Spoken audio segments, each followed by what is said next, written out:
The unyielding Egyptian sun blazed down on the Giza plateau, casting a shimmering glow on the ancient stones of the pyramids.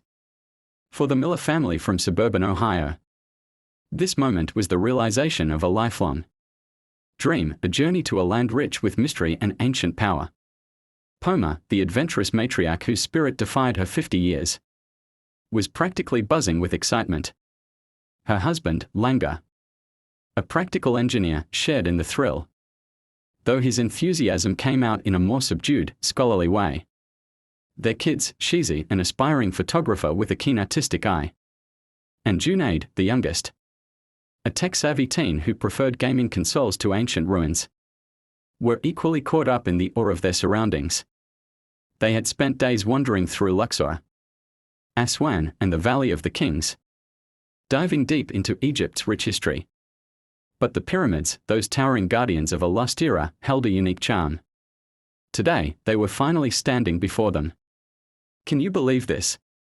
Poma exclaimed, her eyes sparkling as she took in the Great Pyramid of Khufu, a massive structure that seemed to defy all logic. "It's even more amazing than the photos." Langa nodded, flipping through a guidebook. "They say it took 20 years to build, using over 2 million stone blocks.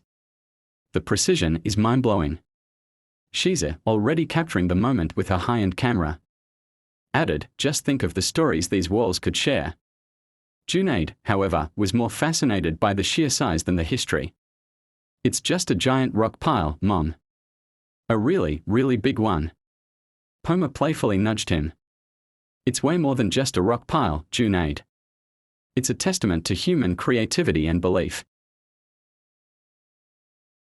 Entering the ancient heart, once they had gotten past their first amazement, they set out to investigate the Great Pyramids inside. Inside, the air was cool and dense, a world apart from the stifling outside heat. Dim, deliberately positioned lights illuminated the narrow passage, which sloped upwards and took them more into the middle of the enormous construction. Their own footsteps and the occasional subdued whispers of other visitors broke the great quiet. Millions of years of time had smoothed and worn the walls, which seemed to hum with a primal vitality. There was a small change as they rose. The air became thicker, a faint, almost metallic odor replacing the dusty smell of ancient stone. Poma felt a prickle of anxiety on the rear of her neck, a natural alert usually heeded. Langa, however, was captivated by the architectural wonder, highlighting the accuracy of the stone blocks. Junaid was complaining about the lack of Wi-Fi signal while Shiza was rushing to capture the play of light and shadow. They arrived at the king's chamber, a vast room with a huge granite sarcophagus dominating the middle. The chamber was uncomfortably silent, the small few additional tourists speaking in hushed tones as though terrified to wake the ancient sleep within. Poma felt an odd sensation of respect as she passed her fingers across the cold, silky stone of the sarcophagus.